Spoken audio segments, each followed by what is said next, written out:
guys, you're probably wondering, man, what's the deal with that intro? I had a subscriber comment and say, hey, I can make you an intro, just shoot me an email. Anyway, I got in touch with them, and they gave me that intro, so thank you.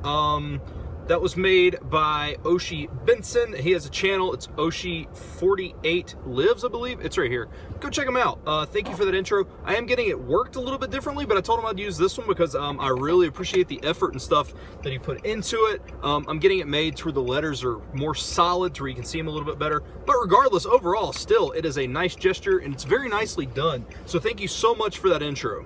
And as always, if anybody has anything that they would like me to use, if you have music or anything like that and you would like for me to use it in some of my vlogs, feel free, send me an email or leave me a comment. I'm not huge right now or anything, so it's not like I'll have trouble going through the comments. Leave me a comment and I will check those and we can see if we can work something out. And of course, if you do anything like that, I'll give you a little bit of a shout out for what you've done for me. So just keep that in mind. But yeah, go check out Oshi. Thank you so much for that intro.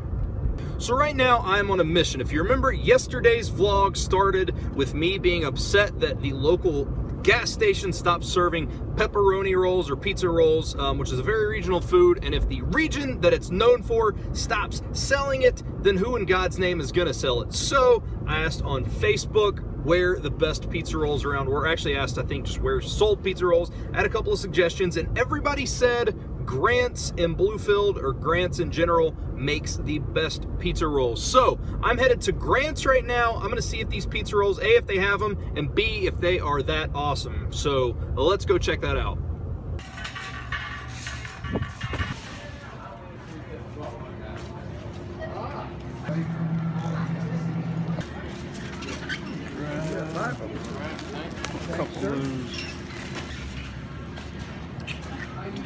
Excuse me, sorry. No, you're good.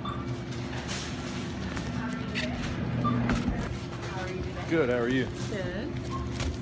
All right, so let's test these out. First off, my first impressions, they are cheaper than what the gas station had, and they're homemade, so I guess that actually makes them better in that regard.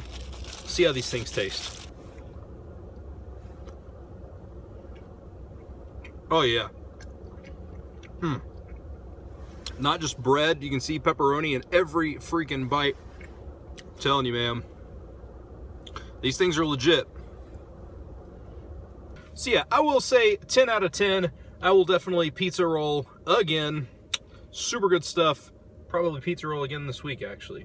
But anyway, I gotta go back to work. See you guys here in a bit. So what's up? It is 9:45. What happened to today? Well, I got off at 5.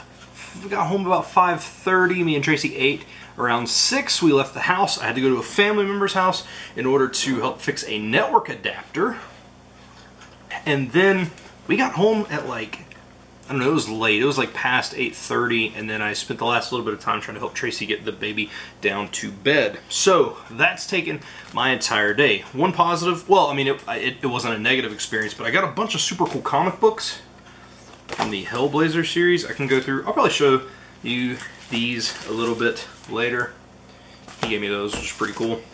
A lot of good stuff in here. Anyway, that's not the point of what I'm going to talk about. I wanted to, since I'm kind of not short on time, but since I haven't recorded a lot today, I figured today would be a good day to talk about this. One of my favorite YouTubers on the planet, if you guys have watched me, I've talked about this before. I have 3 main inspirations for vlogging, and they're in no particular order, but the top 3 are Casey Neistat, Sean Duras, and a guy named John Hill. Casey's huge, Sean Duras is bigger, or not bigger than Casey, but he's bigger, and then John Hill is probably the least known of the bunch, and that's not undermining any of his ability because I think he brings a unique style of vlogging to the genre. But what I want to talk about is John Hill recently was robbed and threatened and had to move from his apartment complex to a new place, and basically was almost like in danger for a little bit. He released a video called I think it was called I'm in Danger, where he talked about it a little bit, but I wanted to talk for a second of what we could learn from this situation. First off, YouTubers can be vulnerable. Obviously when you're out in public and you're carrying expensive equipment and people know that you're a vlogger, which in John's case I don't think they did, they just happened to see his stuff. I don't carry my big camera with me anywhere. Not that it's super expensive, but I don't. I don't carry anything like that. Of course, I'm not a big vlogger by any means, at all, actually. But anyway, so you put yourself in a vulnerable situation, and that's not okay for somebody to steal stuff either. But what I wanted to talk about is how he handled the situation. John did probably something that I would have done. John made light of the situation because, like, in my opinion, laughter is the very best medicine, and it's easy to kind of poke fun at the situation to try to get yourself over it. This guy retaliated. He didn't like it. From what I understand, he was outside of John's apartment complex and stuff like that. And let me tell you something. Now, again, I'm not a big YouTuber, so I don't have to really worry about this per se, but at no point does just because you watch somebody on YouTube give you the right to go to where they live and kind of seek them out or anything, especially for violence. But I think that it was handled well by John. I think that it could teach us a lot. John didn't run from his fear. He didn't stop vlogging. He didn't do anything like that. He's living more cautiously. He did move, and he's not showing, from what I understand, from what I've seen anyway, he's not showing the exterior of his apartment, although I think they did find it. But he's being more cautious and stuff like that, and I think that's a very cool story. I think that's a very cool aspect. I think it's awesome that he didn't run from his fears. He's still staying there saying, hey man, like, this really sucks that you did this, but you're not running me out of the city. I live here, I make a living here, and this is what I do. And he kind of stood his ground, and I think that's super, super awesome. And I think we as people could relate to that. I know a lot of times when life gets tough, we just quit and run the other way. For example, even to put it in this perspective, YouTube, right? I always hit these walls where I'm just not gaining subscribers, and how easy would it be to just quit? Now, obviously, I'm not even comparing these two things.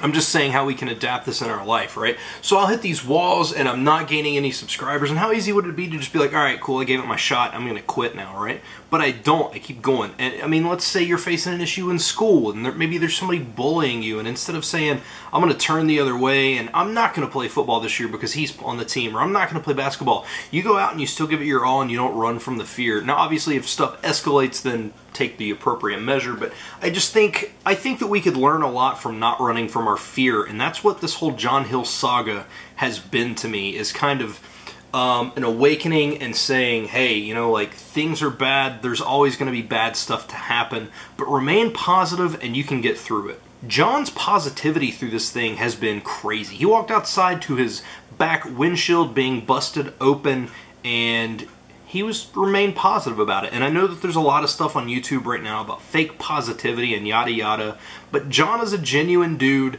and you know what? If you dwell on the situation, it's not going to make it any better, and I think that's what John is doing as far as trying to remain happy about the entire situation. And for whatever super weird reason, if John, you actually end up seeing this video, thanks for sticking with vlogging. I know you talked about quitting, and you quit for like a couple of days, or didn't quit for a couple of days, but you had sparse uploads there for like a week, and then you decided that you wanted to come back to it. Thanks, man. You inspire all the way around. Super awesome dude. Thanks for doing what you do. Alright guys, and I'm going to end the video there. I just want to say sorry about today's vlog. I had planned on doing a couple things and I just didn't get to, which is fine, you know. But I hope that you guys enjoyed it. Tomorrow I'm going to try to get to some cooler stuff, and then of course the weekend I've got my little niece's birthday party, which I'm sure I'll be filming all kinds of stuff there, and I'm sure I'll be doing all kinds of weird stuff or whatever. And then I plan on using that board that I made, that land board, in the next few days, maybe at the city park, because there's some super big hills. I think it'd be fun to try out. So, but I hope you guys enjoyed it today. Like I said, I apologize. I know that the vlog was a little bit different, but also I did want to talk about that John Hill matter, and on days that I don't have a lot of stuff that I can film, I've got like a little list of topics that I can talk about in order to still get a video out, but still put out content. But anyway guys, thank you so much for watching. I hope you enjoyed today's video.